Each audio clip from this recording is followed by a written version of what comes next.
start the recording, and therefore you can see that the meeting is now recording. Good morning, everybody. Today we are going to first of all go backwards and just cover the question that Dean raised at the end of the last session. We were talking about APIs, and Dean then raised the question about the SQL services and sent me an email with some of these links on it. Now, you can either write these down or get them off the recording afterwards, but IBM has been releasing, and I had a look at all of this and looked it up. IBM has been releasing what they've called SQL Services, which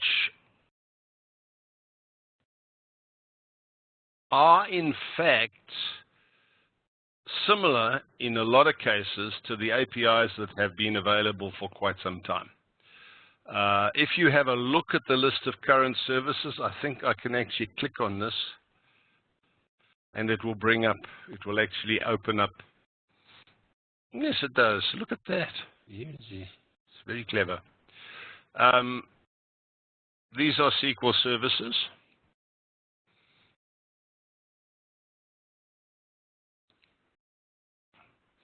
And if you go into that link, you will see there's PTF information and authority collections and authorization list info. Most of these have their equivalent APIs. And what's happening is that obviously they're now making these this internal information available through SQL. I presume for those people who prefer SQL to RPG, and here, of course, my bigotry comes out. I can't imagine that, but I believe there are one or two people who do prefer SQL to RPG. And so these can be used in place of existing APIs. I tend to wrap my APIs into little service procedures, which I bury. You see there's network status information and so on and so forth. These are all SQL services that are available as APIs as well. And it would be a good idea, I believe, even if you were using the SQL services, to wrap them into service procedures to hide the complexity and simplify the access to these services for the application programmer.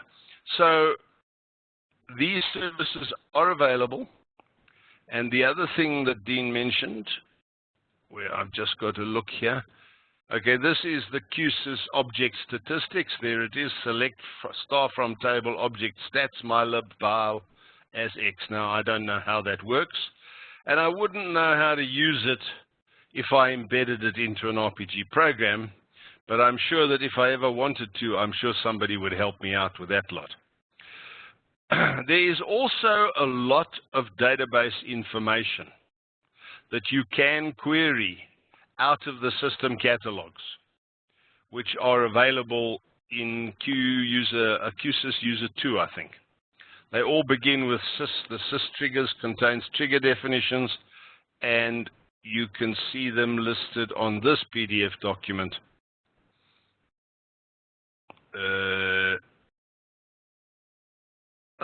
Some files contain viruses, which can be harmful to my system. I'm going to open it. I'm not going to save it.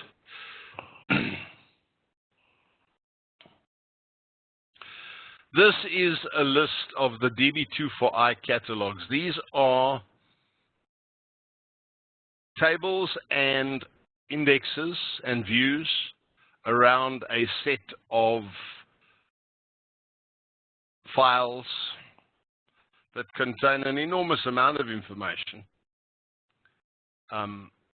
dealing with the database and various other aspects of it. You would need to look at these. They are SYS catalogs. I'm not sure. Let me just see if I can find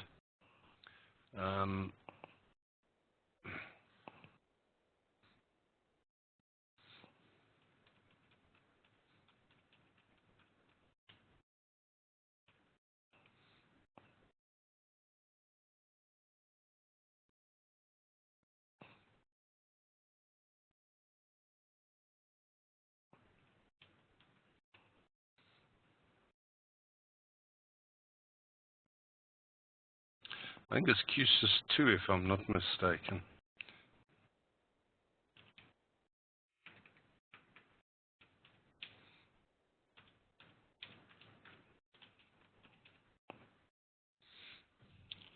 I think it's QSys2, and the catalogs begin QSys. Yeah. These here are all the system catalog files. Most of them are logicals. The ones that you will use are, in fact, indexes or views. You can see PQR, the one that was mentioned. Sorry, let me stretch the screen. Is systrigger.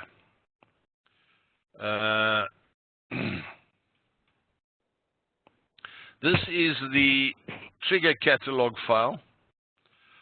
They are full length. The fields are all full length, which means they're 256, and they contain an awful lot of information. So they're taken out and sorted out into logical files. You can see that this trigger file, if I do this, do an FD, and see what it's based on. It's based on this file here. So that's the physical table that contains the actual physical information for that index or view of triggers. It holds a lot of database metadata. In fact, it's a very similar set of data to that which is stored in the AO database itself. AO keeps the same sort of data as there are, and although not quite as much, not in terms of routines and other stuff which is very specific to SQL.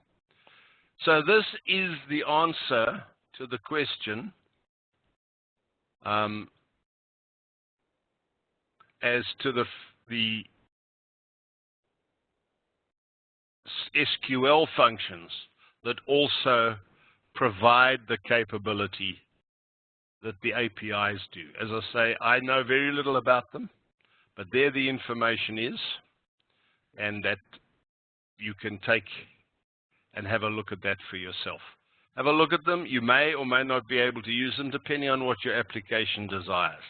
It's the same as with the APIs, as I said in the last session, that a lot of the APIs you as application developers for line of business type applications will never use. You have no need for them. But there are a couple that you will use, and I'm going to show you my two favorites right now. Are there any questions at this point in time?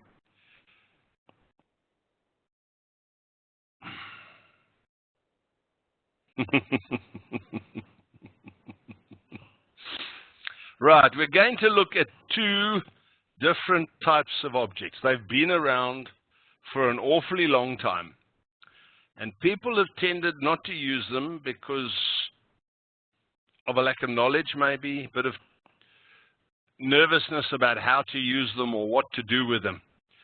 But these two particular objects, user spaces and user indexes, are two objects that are amazingly powerful.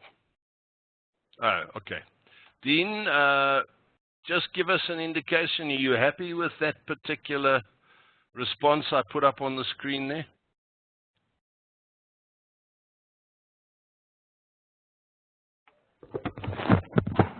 Sure. Okay, thanks a lot. Thanks for the info. And I'm going to put you on the spot here that if others want to know more about it, it might be you that they should contact, not me. Okay, user spaces and user indexes, my two favorite toys. I use them extensively for all sorts of things. And we're going to start by looking at user spaces. Now, a user space is an object that is created by an API.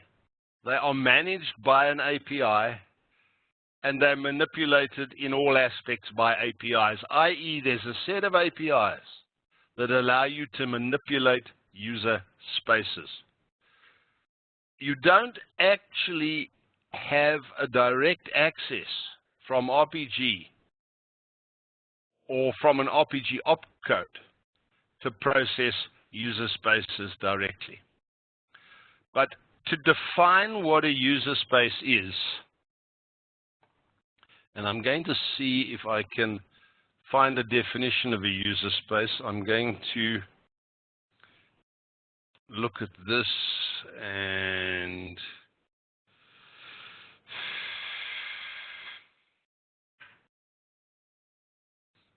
I'm just trying to think what will bring me up a command line.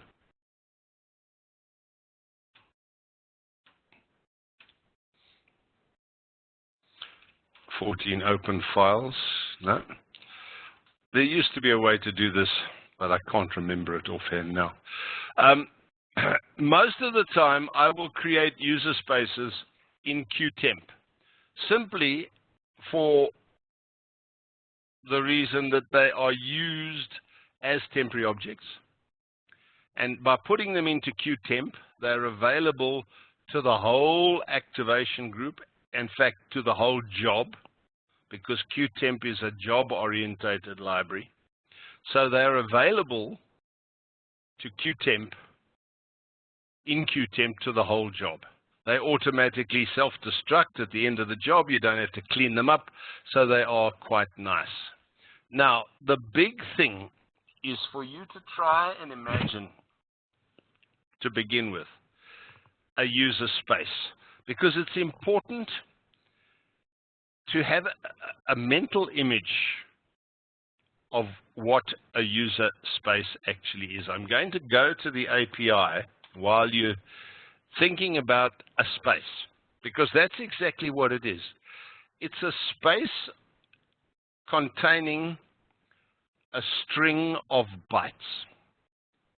It's a string of bytes. It begins at the first byte, and it continues on for as long as you need it to continue on.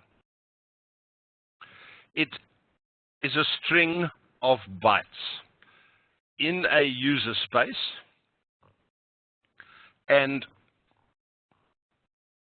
that's it, really.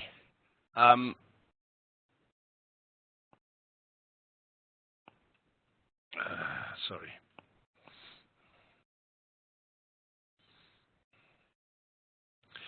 I'm just getting the manual, my manual out, which is in iDocumentation, and it is you will find it in Object APIs. This is the manual in which you will find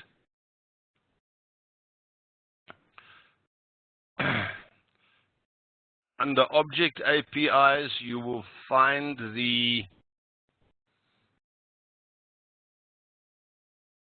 User Space APIs is a section, and these are the User Space APIs which allow you to manipulate the user space. And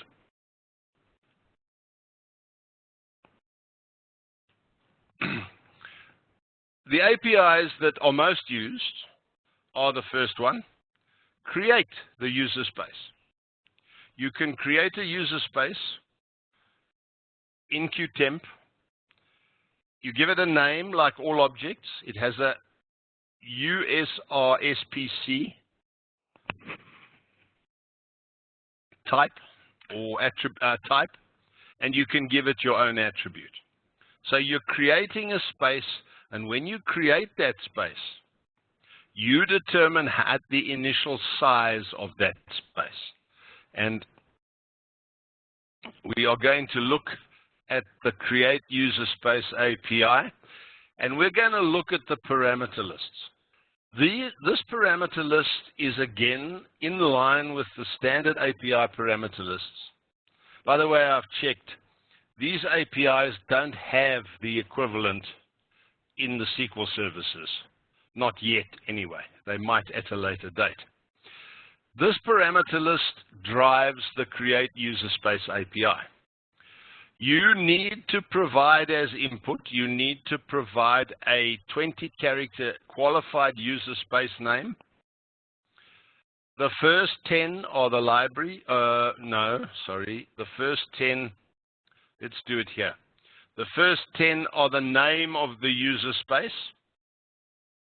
and the second 10 characters contain the name of the library where the user space is to be located. So you can create this user space, give it a name, and you park it in a library.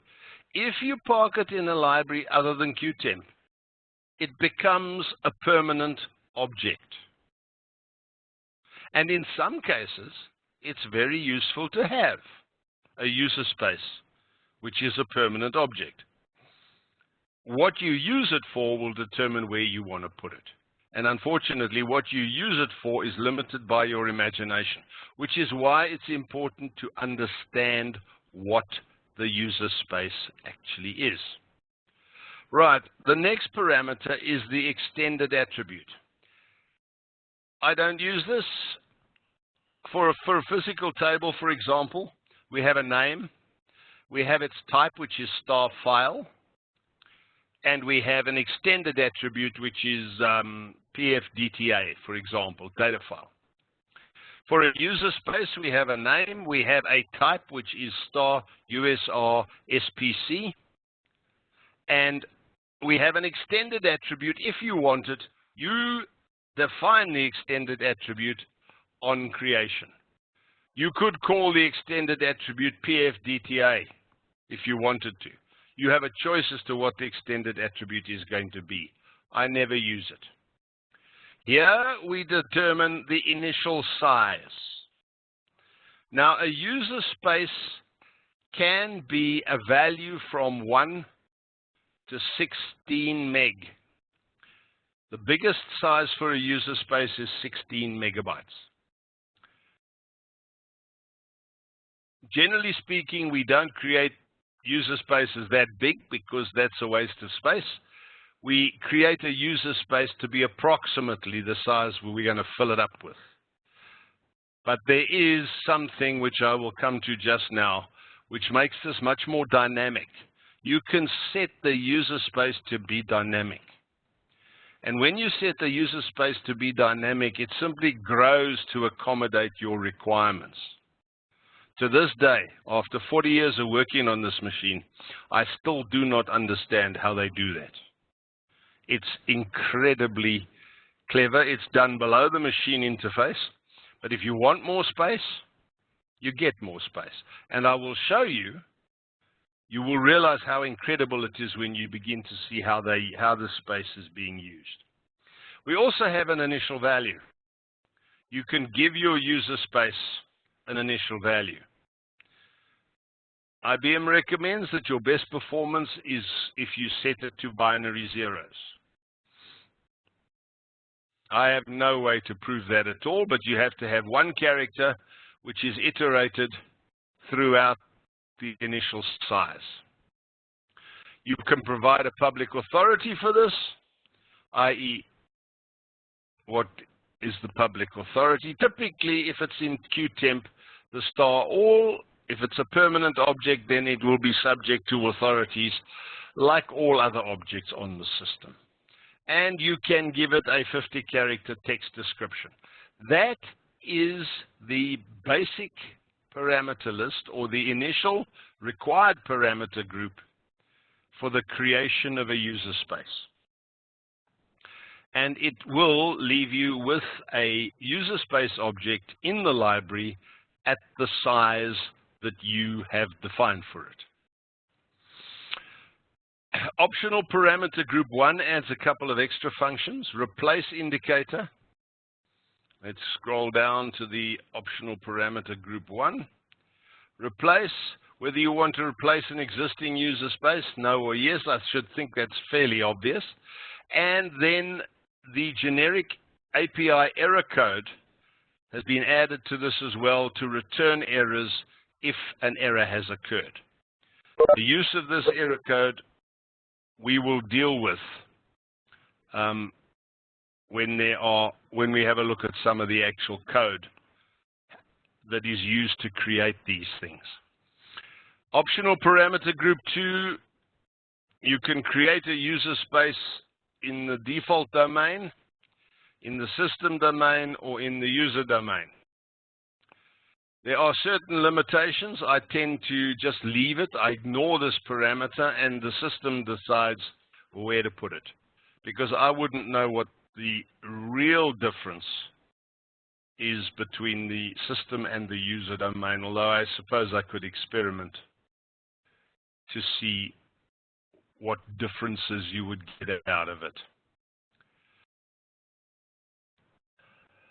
Optional parameter group 3, transfer size request and optimum space alignment. These are additional parameters provided at later iterations to optimize the use of the user space. Transfer size request, it keeps swapping a user space. As a user space gets bigger and bigger, it's broken up into pages and it's swapped backwards and forwards. And you can specify how many pages you want it chopped up into. Also, optimum space alignment, to choose optimum alignment for the user space. Highly recommended. Applications that manipulate optimally aligned user spaces may perform significantly better. Again, this rather depends on what you are using the user space for, as to whether that is worth going to this trouble or not. And I haven't found any specific and defining guidelines as to what you're using it for and what you should do with these other parameters. So I tend to leave them out. And quite frankly, I haven't noticed a very severe problem with performance on my user spaces. They are unbelievably quick because they are basically just a set of bytes that you manipulate using RPG, and I will show you how that is done shortly. Let's have a look at the second user space API that I use quite a lot, the change user space attributes. When you create the user space originally, it's created with certain set attributes. This API gives you the opportunity to change those attributes. And I use this because there's one specific attribute that I change often, and that is change user space attributes. Obviously, this is an output parameter which returns the name of the library it found the user space in. Here's the qualified user space name which you are specifying. Obviously, the returned library name is only any good to anybody if the qualified user space name is star library list, because it's now looking for the user space. And this is a list of attributes you can change, and there's the error code in case there are errors. Now, let's have a look at the attributes to change are indicated in a set of variable length records. There they are at the bottom of the page. The key number of the attribute you wish to change, the length of the data you are providing, and the data itself. So each key or each attribute that you wish to change is defined by a 3-field mini record that fits in here under the attributes to change parameter. And it's really quite simple. I will show you the code. There are only 4 keys, so there are only 4 attributes that you can change. You can change the space size, i.e., the size in bytes of the user space object. You can change it if you wish to. you can change its initial value if you wish to. But the one that I use it for, and the only one I use it for, is this third key, automatic extendability. If you switch that on, and you switch that to a 1, it means the space is automatically extendable. This means that it grows as you need the space, as you add information to your user space. The user space will grow automatically to accommodate it. You do not have to do anything. So, if I want to, for example, use the user space to store records from a file, specific records from a file, I can add records to the user space. And as I add a record, the user space is extended automatically in order to accommodate. Of course, the maximum is 16 meg. Once you get to 16 meg, you will get an error message that says, excuse me, but your user space is full and you cannot add any more to it. Transfer size request is another attribute which allows you to change. That was an initial parameter, so you can change the number of pages to optimize it on the fly, so to speak. Now, that's a lot of mouthful. What we're talking about here is a create user space API that at the very least has 6 parameters, but better to have at least 8 parameters. We also have a change user space attributes, which has 4 parameters.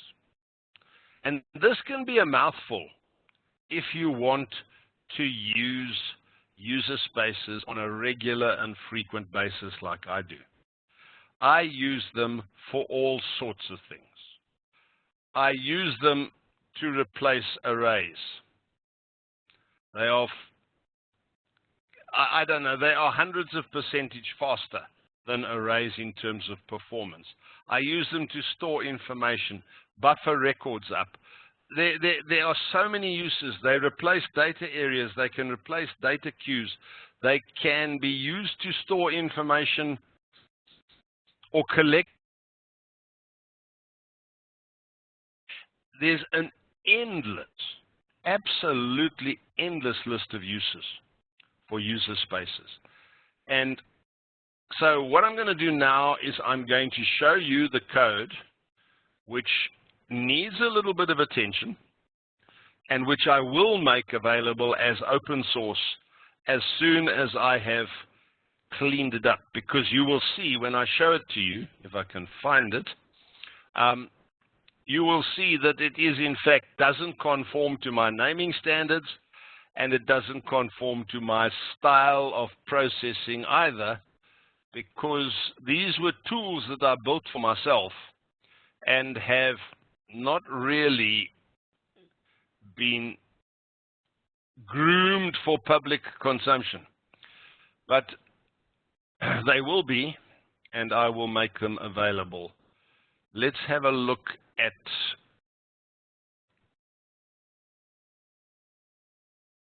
one of them, which is now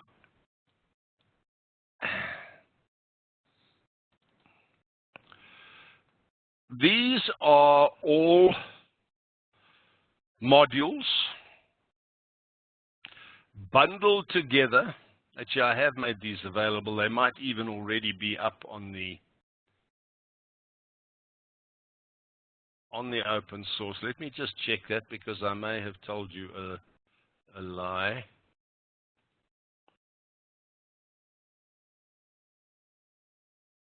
And I certainly wouldn't want you to begin doubting my credibility.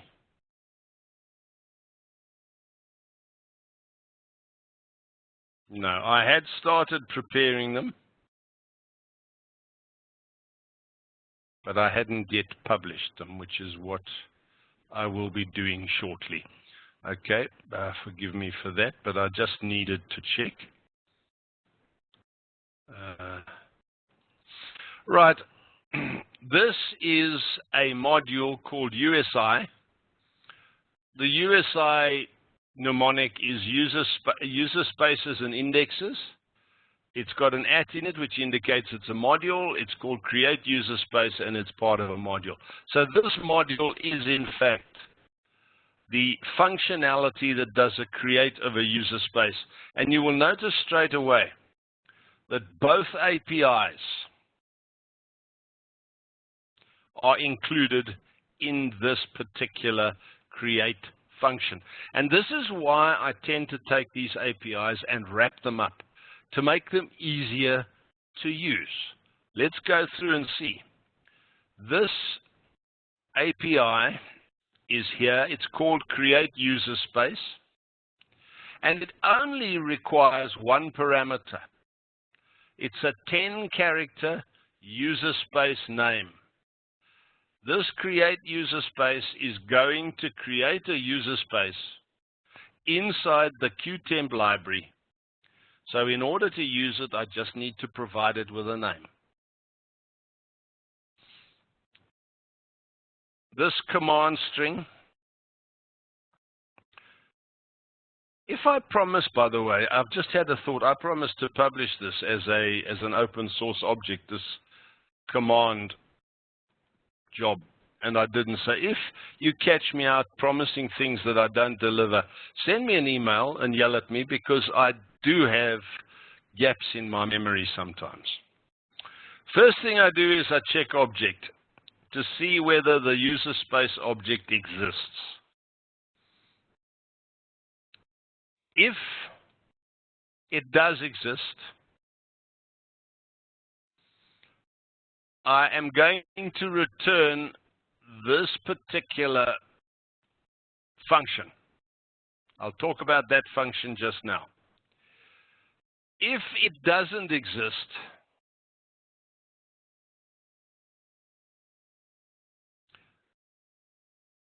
I will go to on error. I will then take the user space name that was provided there, add QTemp to it, create the user space, a default of 3000 bytes, a default value of binary 0, all the name user space, yes, replace, and the error condition. So what I've done here is I've taken out all these parameters that would otherwise clutter up the use of it, and I've provided the user with a very simple call, which all that needs to be passed as a parameter is the name. Because of that, the name can be passed either as in a variable or as a constant. Makes it easy to use. I also immediately follow that with a create change user space attribute.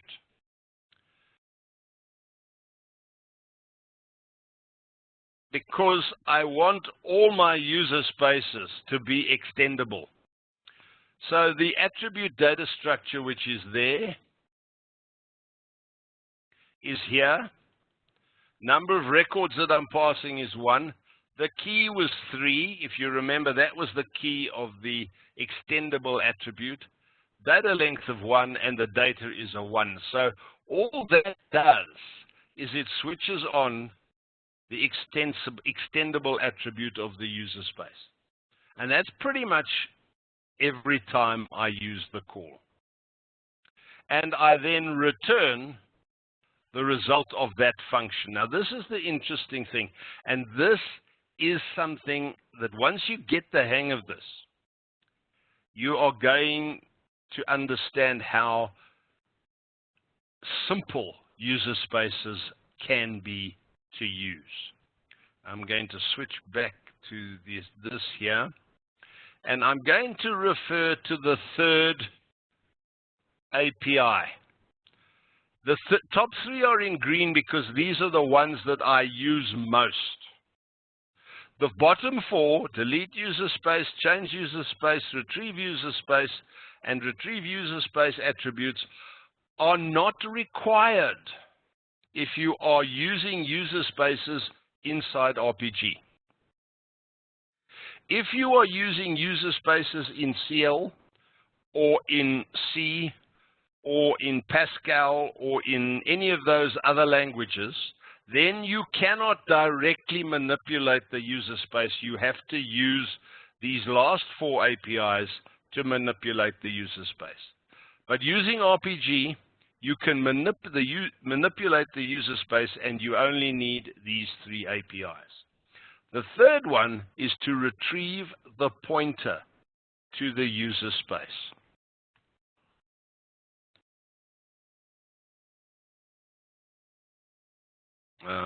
Where am I? I've lost my, here it is here. Retrieve the pointer to the user space. This is a very simple API. It has 3 parameters if you wish to use the error code. Otherwise, it has 2. It has the name of the user space, and it has an output parameter, i.e. that's returned back to you, which is the actual system pointer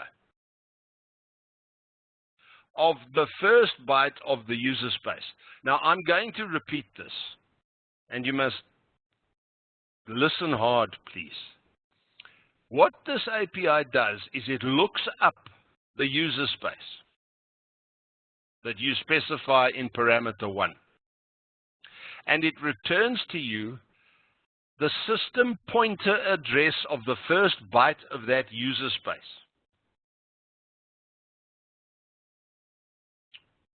The user space, once created, doesn't move, ever. If you create it in a place and you go and get its pointer, that pointer is static. It's consistent for the entire job. So if you have a user space and you go pick up its pointer, that pointer always addresses the first byte of the user space. The user space remains fixed at that point. There may be lots of pieces of the user space spread around this place, but the pointer always points to byte 1 of the user space. So using this API, as I do here, retrieve user space pointer, that, I've booped it. That function goes and fetches the user space. Now it's here as a procedure. It is also exported from this module, so it can be called independently by an RPG program. It has 2 parameters, username and user library,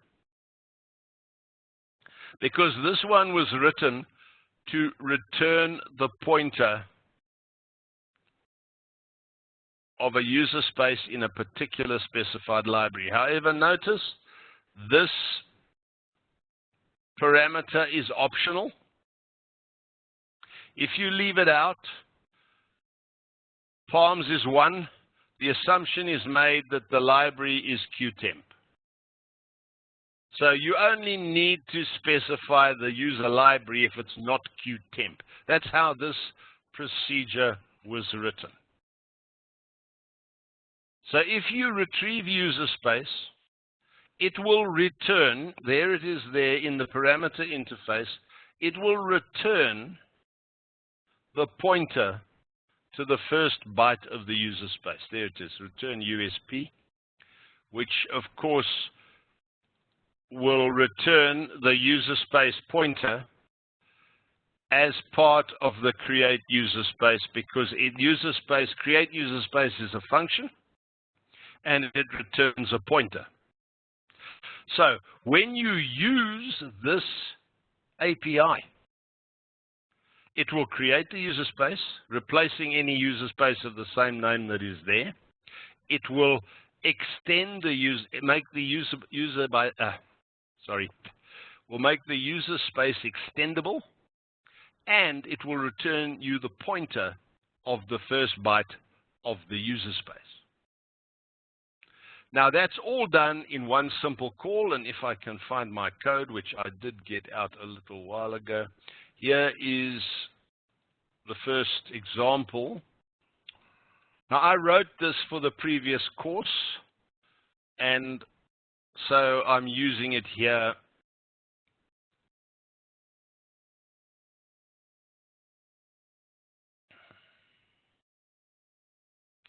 to demonstrate how you can create a user space and actually what you've got when you create a space. Now, you need to focus very carefully and think about the things you can do with this.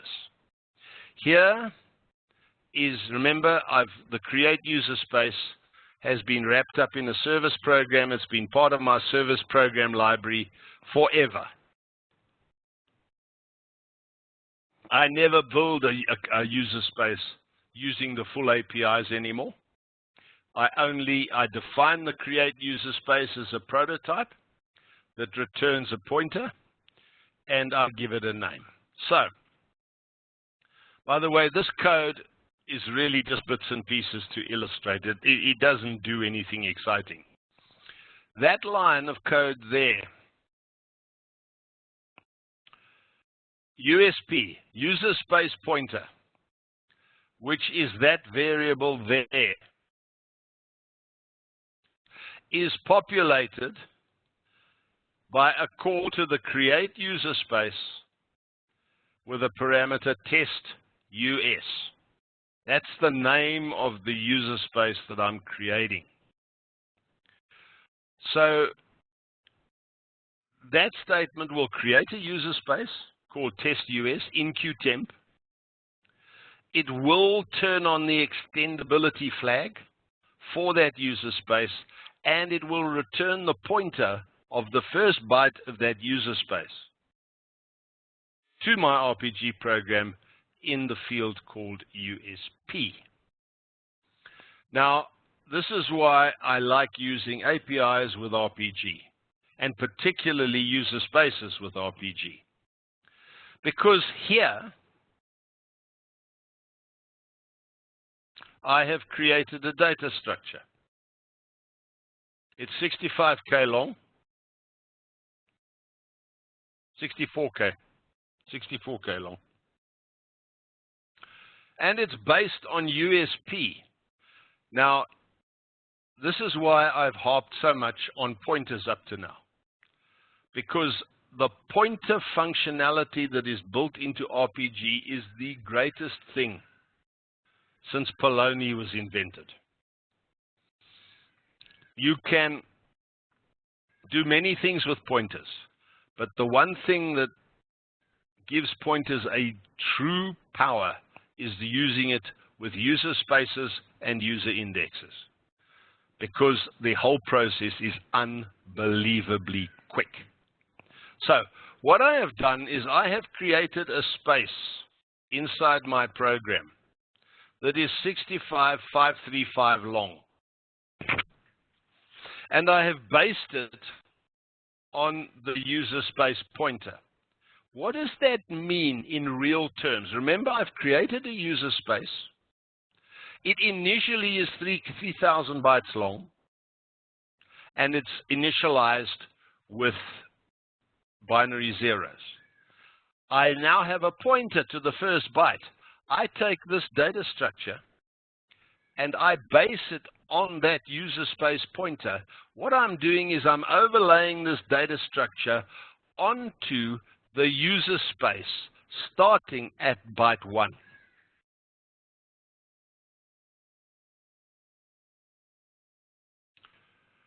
This field, number of entries, 10, it's an integer, now overlays the first 4 bytes of that user space. Entry length, also 4-byte integer, overlays the second 4 bytes of that user space.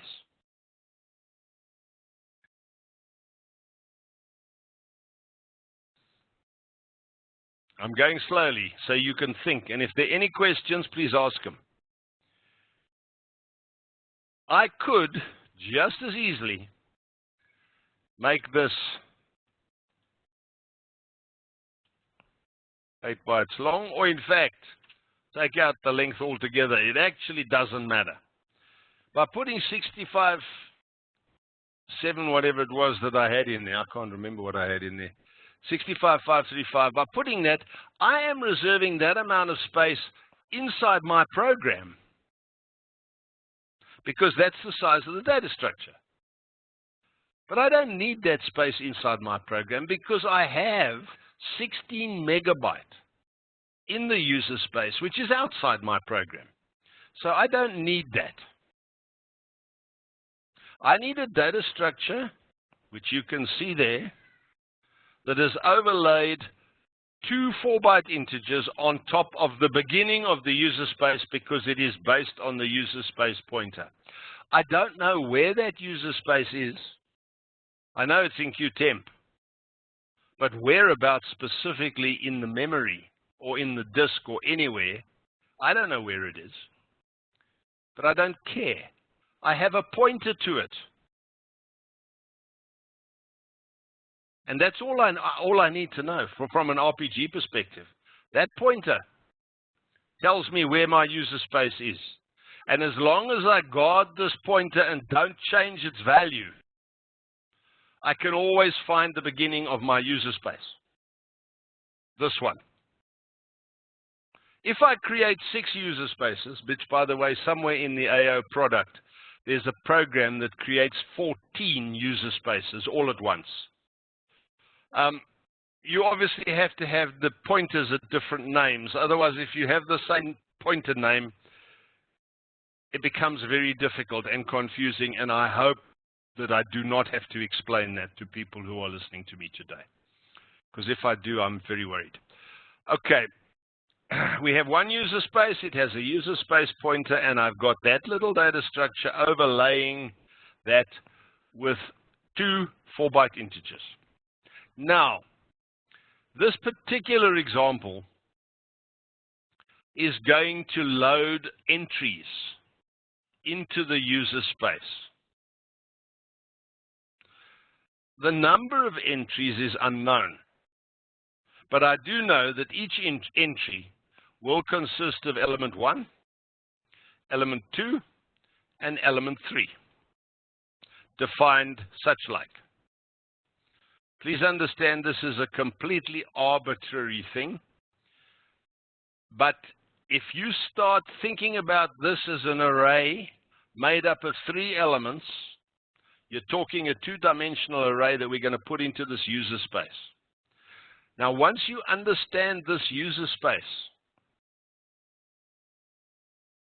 4-dimensional arrays, 6-dimensional arrays become possible. They're a little tricky to handle, but they do become possible, and you do not have to have indexes on indexes, comma, index, comma, index, comma, index. You can play with the pointers, but I'm not going to go there. I'm just telling you that to jog the thought juices about where you can go with this type of thing. So I have an entry. I define the entry as a data structure. This data structure could be a record from a file. It could be based on an external file name. It could be anything. It could be a list of customer names. It could be, oh, I don't know. The entry that you want to put into this user space can be anything you can imagine. And what I do is I base that data structure on another pointer called user space entry pointer in this particular case. Obviously, your naming conventions will have to watch out if you get more than one. And I define that pointer here as a standalone system pointer. Now, this is where it gets very interesting. I've created my user space. I've overlaid a structure, 2 integers, number of entries and entry length, and I have created a definition of the entries that I want to put into this user space. I clear the number of entries. This is done quite deliberately, just to be tidy and to make sure that when if this is a callable procedure, for any reason, I want to make sure that I've cleaned up the user space properly. I then set the length of the entry to be the size of US entry, which is the size of this data structure. So into the second integer at the beginning of the user space, I have written the length of each entry. The length of these entries are fixed length entries. So it only appears once at the beginning of the user space to indicate. Then I set US entry pointer equal to USP plus 8. USP is there, plus 4, plus 8. What I've done now is I have overlaid this data structure into the user space following the entry length, i.e. this is aligned to the pointer which is 8 down from the user space. I'm going to stop there, have some water, and ask you if there are any questions.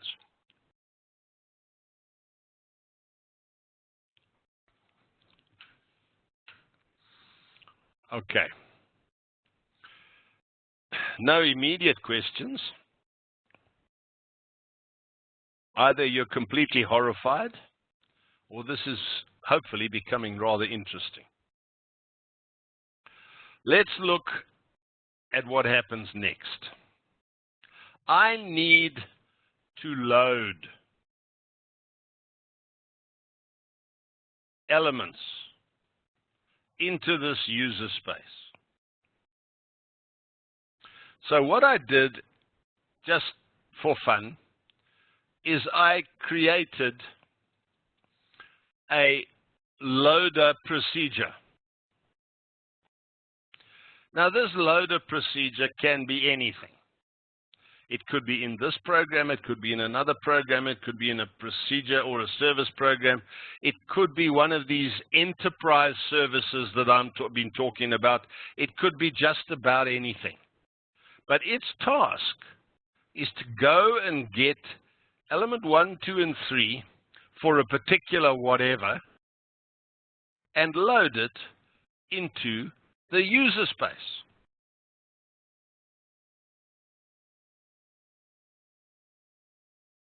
This is where things get even more interesting. In order to do this, I don't know how many elements there are going to be. I really haven't a clue. So I put it into one of my proprietary do not equal not loops, because I really do not know how big this loop is going to be.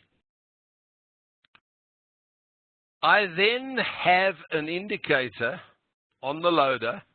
It's coming back with a Boolean indicator to tell me I'm finished.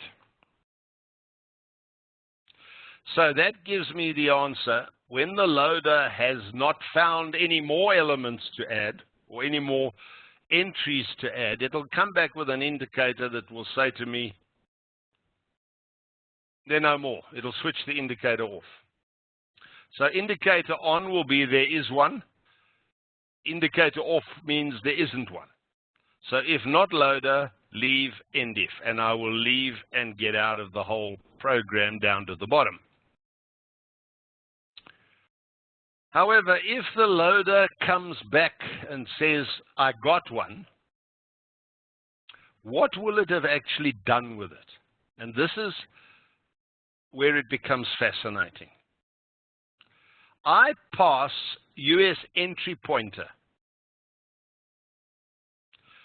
to the loader program, whatever this loader program is. It could be a subfile loader for all I know. In fact, that's one of the things user spaces can be used for very effectively, is for subfiles. You can load records into a user space and then load them from there into a subfile. I pass the entry pointer. Now, the entry pointer is the pointer there on which this data structure is based. So if the loader program has exactly the same data structure based on the pointer that it's receiving, it will actually have a data structure which overlays the user space that we created up here. And it will then go and find element 1, 2, and 3, place them into its data structure, element 1, 2, and 3, which is effectively placing it into our element 1, 2, and 3, which is actually not placing it into this data structure, it's placing it into the user space, element 1, 2, and 3, just after the entry length. Then, having done that once, I then add 1 to the number of entries. That's up there.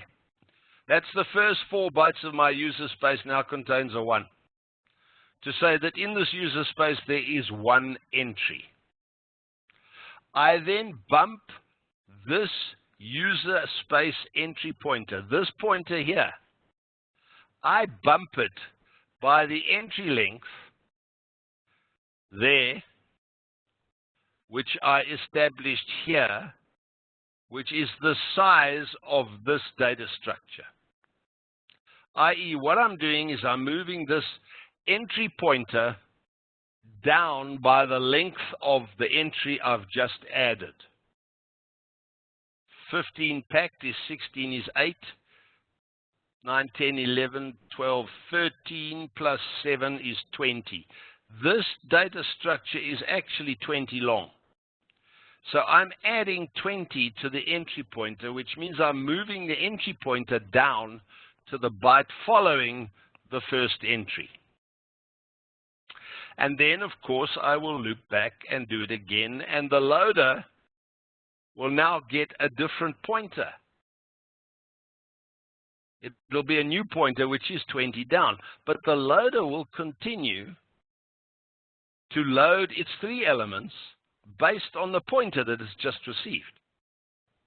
And so we will then add 1 to the number of entries. We will bounce the entry pointer by 20 again and go round and round and round and round until the loader says no more, and I will drop out to there.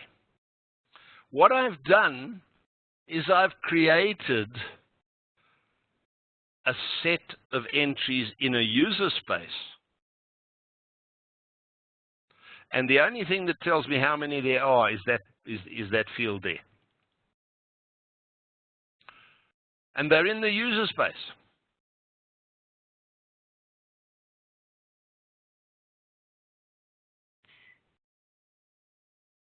And while doing this, if the number of elements exceeds 3,000, the user space will simply expand itself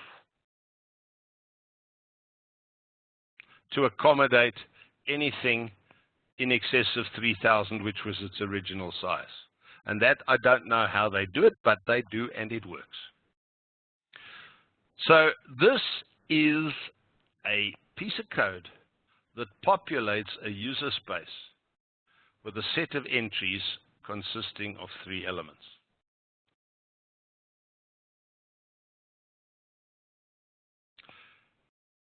Any questions?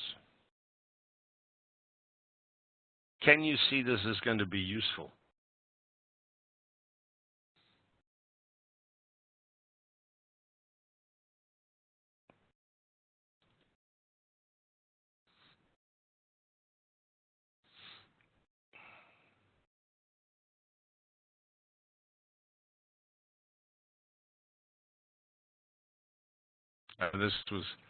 We'll worry about that just now.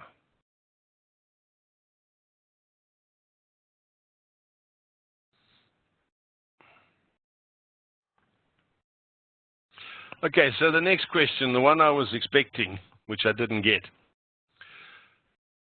was how do we read this?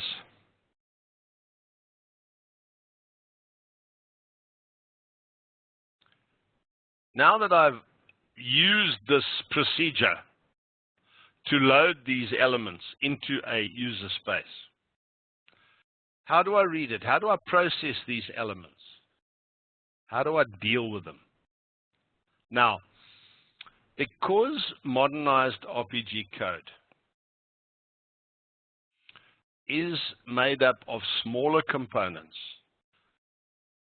functional specific components, not these large monolithic monsters that we used to have. There's a fair chance that the procedure or program or code that is going to process these elements or these entries out of this user space is not this one that we're looking at now. It might be another program that is called from here.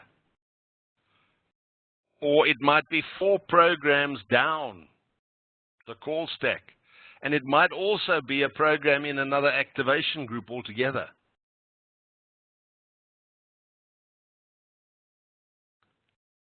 But what is so marvelous about user spaces is that they are based on a pointer. That pointer doesn't change. As you can see here, I can pass the pointer on a call to another program. Passing the pointer identifies the user space. I would pass this USP because the user space is based on USP. So wherever I put past this, I could pass it the pointer. However, if I didn't want to do that, or I didn't have it, or it was of some difficulty, I could use the, where am I?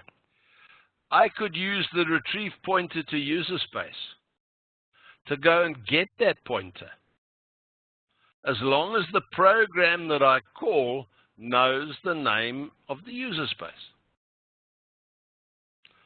Because my API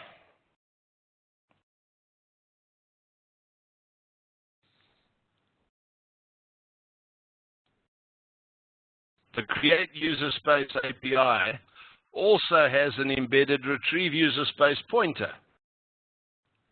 And I can simply call this to retrieve the pointer for that user space if I needed to process that user space, even if I didn't have the pointer.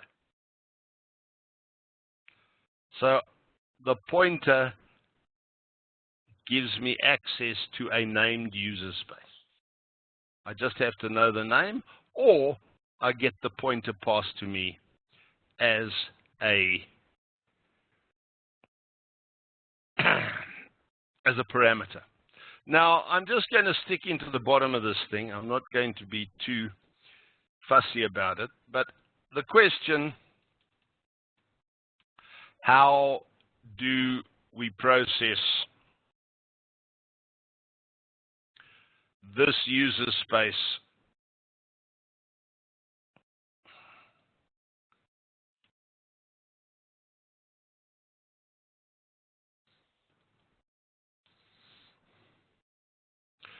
How do we process this user space? Okay, what I'm doing here is I'm going to just put a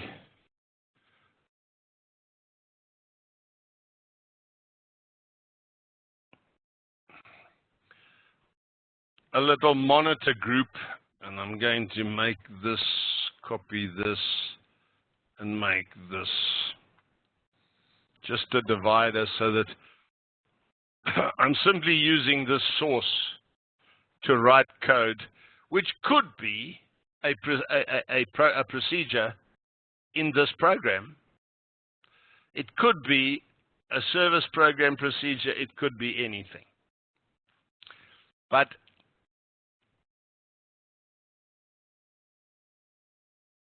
how do I process this once I have the pointer? Because I need the pointer.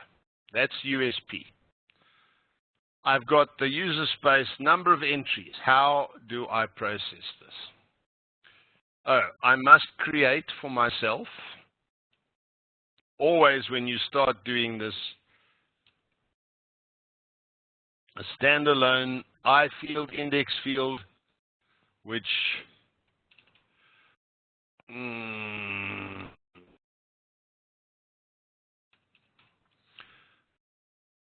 And then here we say for I from 1 to, and then I'm going to take it there. I'm going to take the number of entries. Remember, I have the pointer in this program.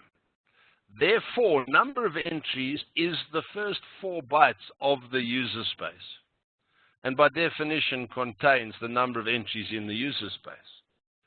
So I can then process it like that.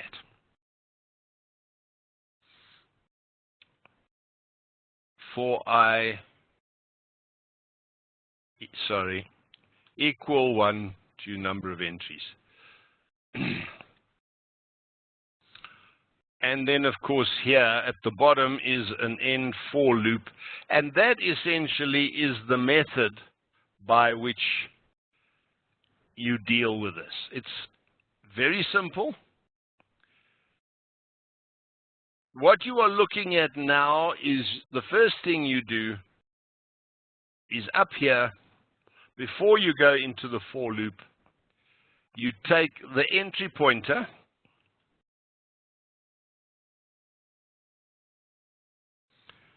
and you make it USP plus 8. And that resets the US entry pointer back to the first element. It's USP plus 4 is 8. That means you are pointing this structure back to the first element in the user space. So by setting it up again, I have reset it to point to the first element. And now here, for I from 1 to number of entry, do whatever with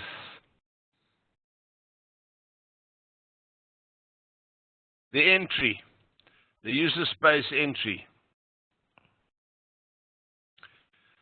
Do whatever you need to do with the user space entry, which of course may mean passing it off to another procedure or doing something. It could be anything.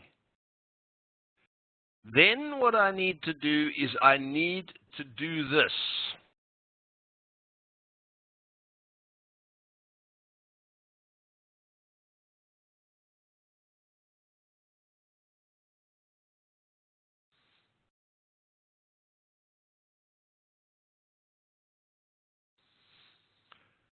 I need to push the user space entry pointer up by the entry length, which is still coming from the user space.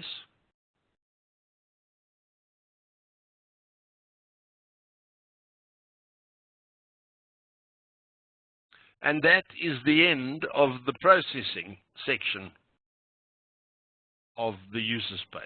That's how I would process the user space. Obviously, this little comment could require 15 programs and an awful lot of code. Fortunately, that's not my problem.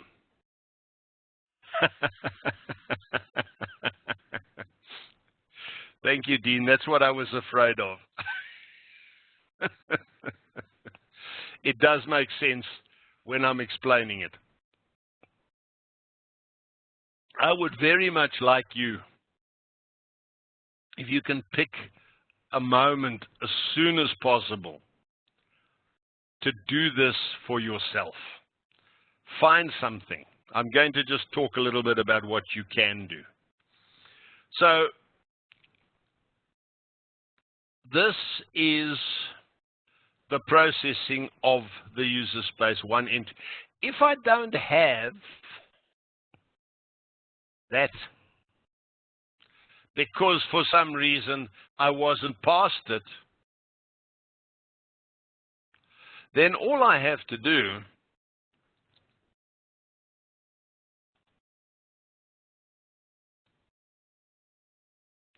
is, instead of using that, I can use retrieve user space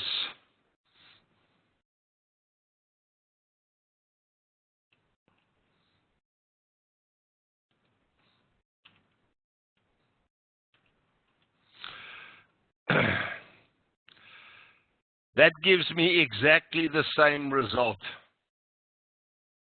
without the need of having access to that actual pointer itself, because this is a function that returns the pointer to which I'm going to add 8 and put it into there. However, I do need the user space pointer in order to access the number of entries. So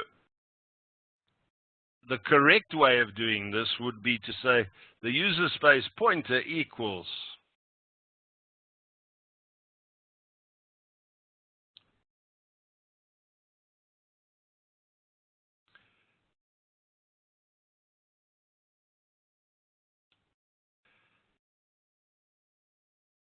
that is actually correct. Otherwise, this one wouldn't have a value. Let me promise you one thing. When you are starting to work on user spaces, you're going to come across a particular error message more times than you would like. It's a short error message. It simply says, pointer not set for location referenced. You're going to see it, and you're going to see it often. And even me, I've been doing this I've been playing with these things for 15, 20 years. I still run into this problem every so often, where I fail to set the value of a pointer. That means that if I refer to something that is based on that pointer, I will get pointer not set for location referenced. And sometimes it's not as easy as you might think to find it. So you've got to watch out for pointers. Once you've got them, though, you will never let them go again. If you think about what we've got here, this is an array. This is a single-dimensional array. If I want to access element number 25, right, I'm going to put it in here. This is a scratch pad, by the way, so please don't worry about it. I'm going to put it in here. If I want to use this as an array, this is the code that would use it sequentially from item 1 to the end. But if I wanted to use it for random access, and I wanted to access element 25, how would I do that? Not so difficult. I would say that this equals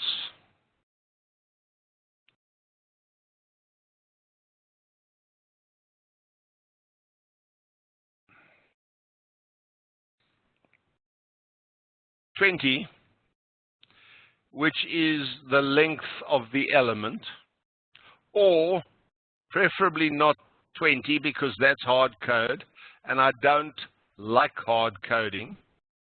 So instead of 20, I would use entry length times 25. That's the element I want to access. I want to get the 25th element. So I multiply entry length by 25.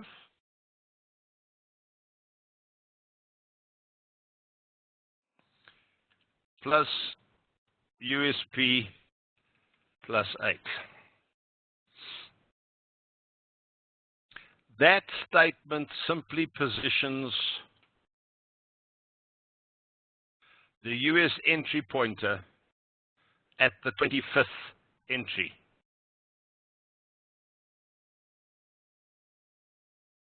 Of the user space. I can now process this element. These three elements are the 25th entry in the user space.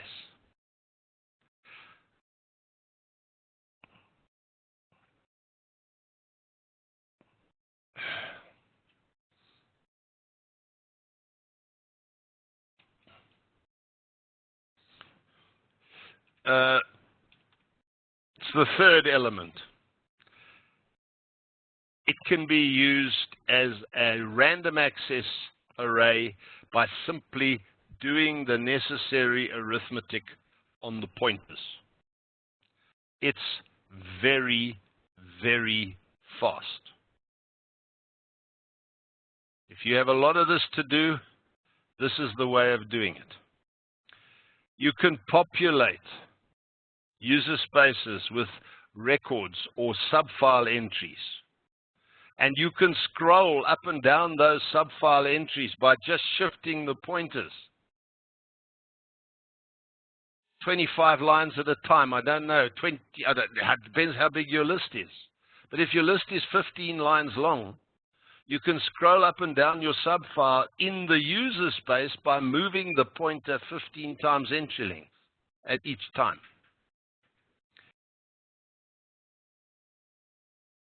There's an endless supply of things you can do with user spaces.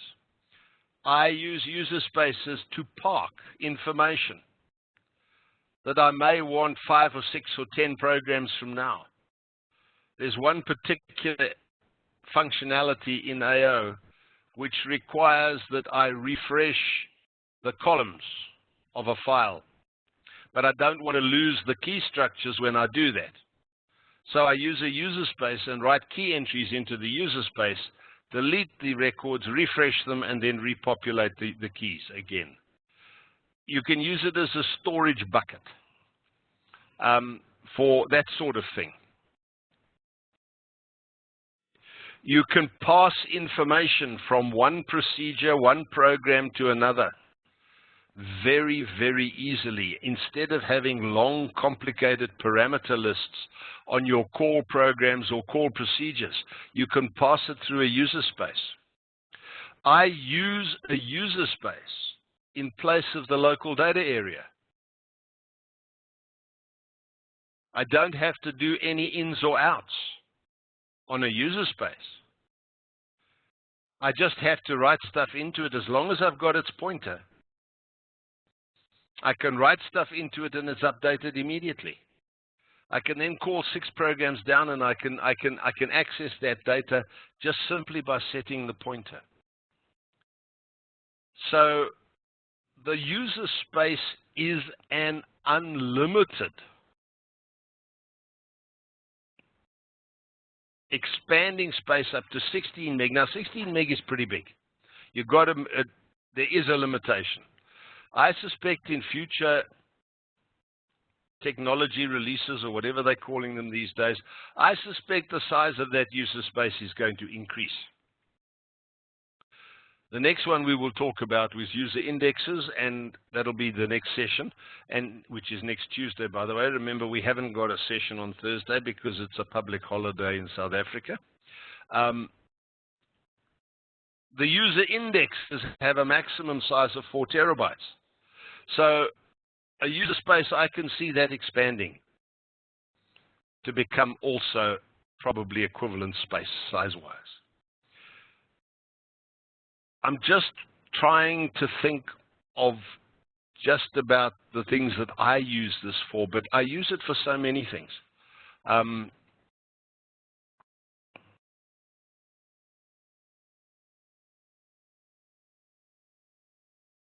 Really, the imagination and the knowledge of how it works, and to be aware that when you're looking for a solution to a particular problem of storage or arrays, this is not sequenced in any way. It doesn't have a key.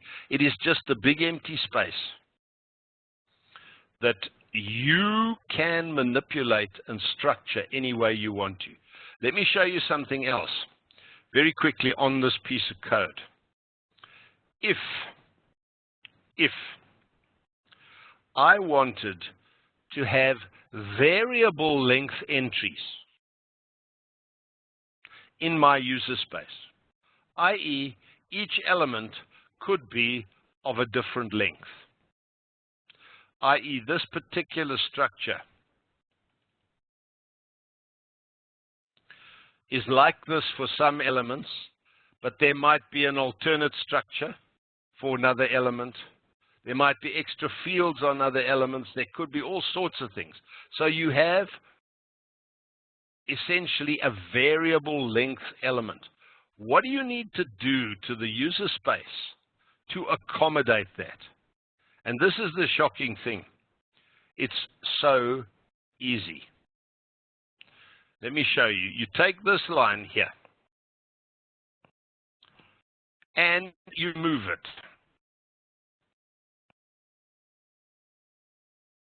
To there. I.e., you make the entry length the first item in each element. That means, of course, that entry length here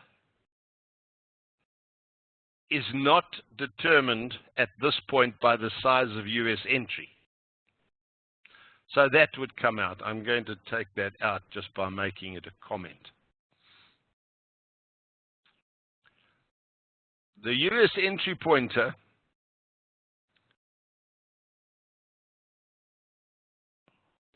let me just get rid of that because that shouldn't be there.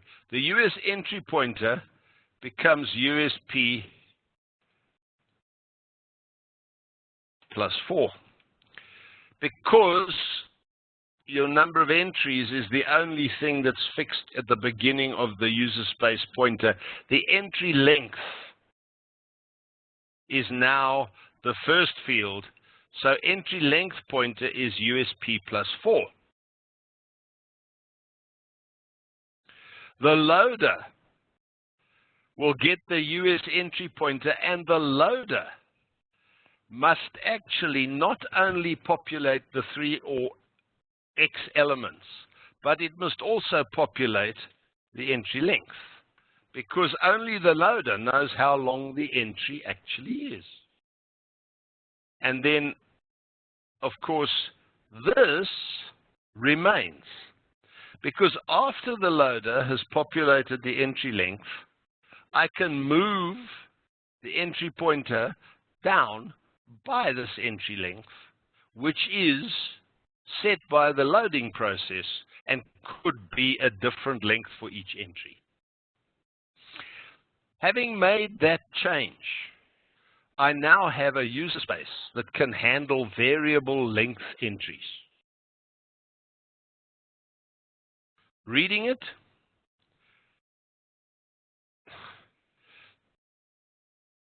entry pointer is user space plus 4.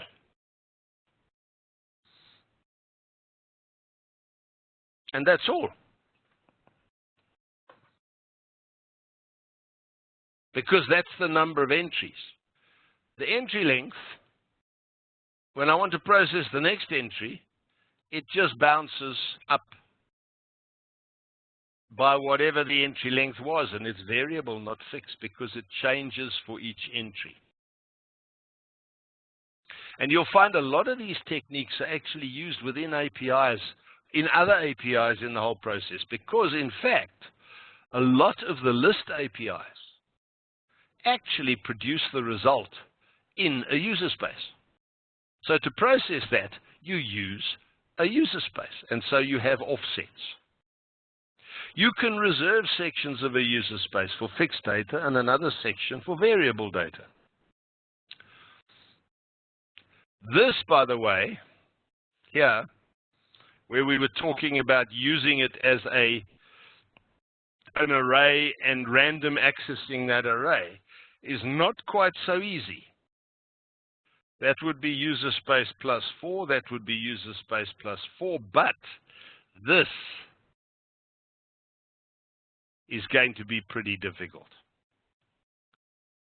You're going to have to write a little bit of code to read and accumulate the entry lengths, or read and move down the 25.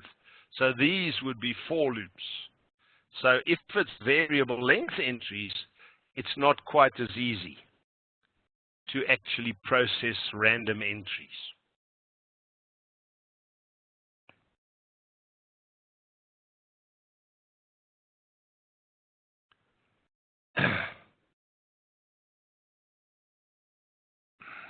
I just want to refer. Okay, this is basically the example. You see, I don't know when I write the example code. This one is, in fact, a variable length entry. The entry length is in the entry. Entry type can indicate what type of entry we've got, and then, of course, you can have various types of entry there. So that is exactly the same. That is what I was saying about variable length entries. Right, I'm going to discuss something here around this particular built-in function, alloc. Alloc is a built-in function that reserves what they call heap space. This is part of the actual internal operating system memory allocation. I.e., we're not talking here about an object in a user space, in a schema. We're not talking about a file. We are actually talking about a piece of memory internal to the operating system. And using alloc allows you to reserve a particular number of bytes of space inside heap storage in the operating system, in the job, well, sorry, not in the operating system so much as in the job memory allocation space. And the response from that built-in function is a pointer. That pointer is the pointer to the 3,000 bytes that I've allocated there as my heap space.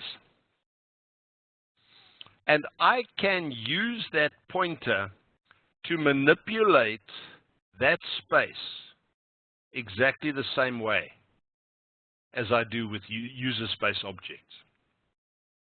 The only difference is that when you have allocated space in heap storage, it does not expand automatically. You can't switch it on to make it extendable. If you want more, you have to allocate more. And you have to deallocate what you have reserved, and so on and so forth. You've got to manage it. But it is probably, I don't know, I can't really estimate it because the stuff I've done doesn't lend itself to stopwatch type timing. But my feeling tells me that it's 10 to 20 times faster than user spaces, because the space it's working in is actually not on disk. It's in memory. It's a reserved space in memory. So it's very useful. But this particular heap space, you can't use a retrieve user space pointer on. You have to make sure that that pointer is passed to people who want to use this allocated space. Very quick, very useful. But please do remember that it does use memory. If you have a memory-constrained machine, be careful, because you could suck up a lot of memory, which of course will have exactly the opposite effect to what you were trying to achieve. Trying to achieve performance and you suck up half the memory, you're actually going to degrade the performance of the system. So once again, it sounds good. I do use it. I have used it once or twice. It works very well. It's fast. But I use it for small stuff, and only when I can pass the pointers. So, ladies and gentlemen, I spent a lot of time on this, but to me, this is one of the most useful objects within the RPG, particularly if you encapsulate the various, simplify the actual API usage. And I will publish these APIs these wrapped APIs. Where is it? Where is it? Where is it? There's the create user space, which is that one. I'll get rid of these two.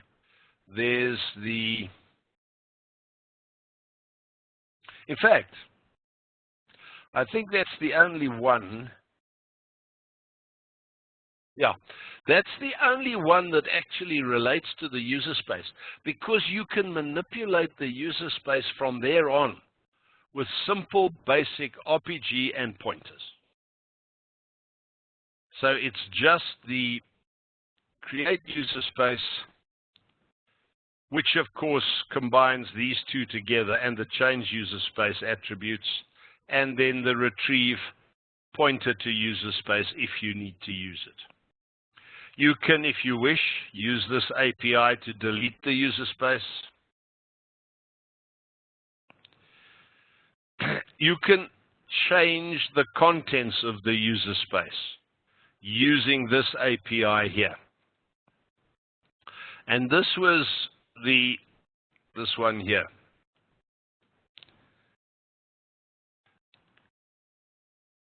I don't need to do that in RPG, because RPG, I just set my pointer, and my pointer is overlaying the user space, and then I just write whatever I want into that data structure. So I'm changing the user space directly. This API allows those languages that do not have pointers that can overlay a user space. This is how you would change the contents of the user space if you had a language that didn't have that functionality. Also, the retrieve user space. This is an API that will retrieve the whole user space into your program, i.e., it retrieves the full contents of the user space or parts of it. You can retrieve sections of the user space. So whereas we would simply move a pointer to get a piece of the user space, you could retrieve a part of the user space using this API. And this is usable if you wish to know what the current user space attributes are. I have never ever used it because I set my user space attributes.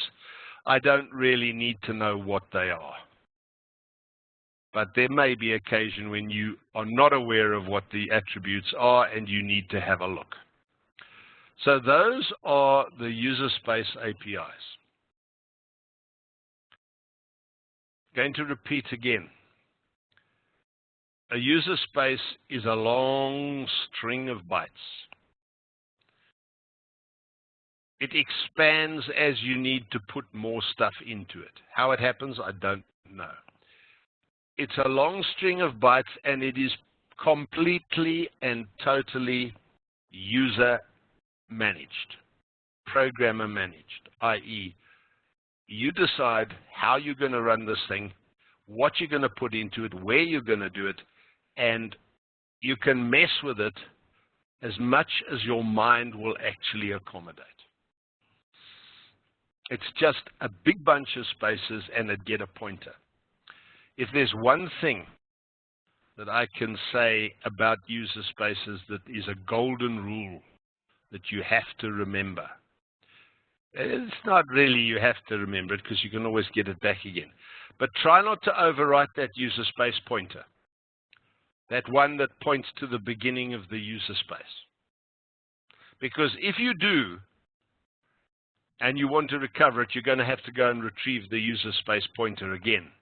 But that particular program may not know what the name of the user space is. So just be careful of that pointer to byte 1 of the user space, because that is basically your datum point, your peg in the wall, your whatever you like to call it. And from there, you can create other pointers and add different bits and pieces to address different parts of your user space. And I'm sure that if you put your mind to it, you can see quite clearly that you could create 4-dimensional arrays without much of a problem. using offsets to the various pointers to get to different elements, different sections within each element, and so on and so forth. All right, I'm not going to start the next topic, which is going to be user indexes. It's too late in the session. So what I'm going to do is I'm going to point out a couple of additional procedures that I added to this particular module, because I came to a point in my life where I needed additional user space functionality. And so I simply added procedures to the module which handles user spaces. And the one that I added was a create work user space. This one returns a pointer, but it doesn't have any name parameters because it has its own name. It's called work US, work user space. And it automatically creates the user space, extends it, and it returns its pointer. It's simply a call to create a user space in Qtemp called work US. And then I needed two work user spaces. So I just simply built another procedure to create work US2. I never went back and made this create work US1 because that would have been silly, because that would have been changing the name of a procedure that I was already using. So you will see a lot of this, where I've got a name and then suddenly the next name is a 2, not a 1. This one created a second user space because I needed two workspaces. Mainly the reason was I loaded one, I loaded the other, and then I compared the two, because you can compare them as a single string. Up to 64 meg, I think, is the biggest data structure you can define. So you can define a string of up to 64 meg in one and 64 meg in the other, and then you can compare them byte for byte across user spaces. And then the other one, I decided that I wanted to create a user space where I wanted to provide the parameter, name and library, and not default to Qtemp. So I simply made another one that has a 20-byte username, and I coded very much the same thing. Now, people would say to me, it's strange, because basically I'm duplicating the same code in 3 different procedures. But to me, the duplication of code is far less relevant than the complexities that are introduced when you start to try and condition code to be all things to all men. That is when things can get pretty much out of hand. So I would rather, instead of doing complex conditioning, I would rather have 6 different procedures. And they might all essentially have the same code with slight variations. I would rather have it that way, where some of the code is duplicated, because it's much easier to read, understand, and maintain. And it's not so much the amount of code you write that's important. In terms of performance and efficiency, the amount of code you execute at any particular pass of a program is what is really important. I can have 300,000 lines of code, but if I don't execute them all, they don't count for my performance. Okay, our next topic is going to be user indexes. I'm just throwing a quick introduction here before we bid you farewell. I warned you that sessions could end up a little earlier. We're going to look at a create user index. Now, if you thought that if you think the user space is great, and you should play with that user space, if you can, before our next session, which is a full week away, try it and try to do something with it and get a feel for it. Because if you thought the user spaces are a great toy, user indexes are even better. User indexes not only replace data queues or data areas, they replace work files, they replace all sorts of other things, and they are highly optimized. Sequenceable indexes. And they also provide a major, powerful functionality for RPG code. So, thank you, ladies and gentlemen. I'm going to call it on that particular note. I don't want to start on this, and we will see you again next Tuesday. Thanks a lot. Have a great day. Bye.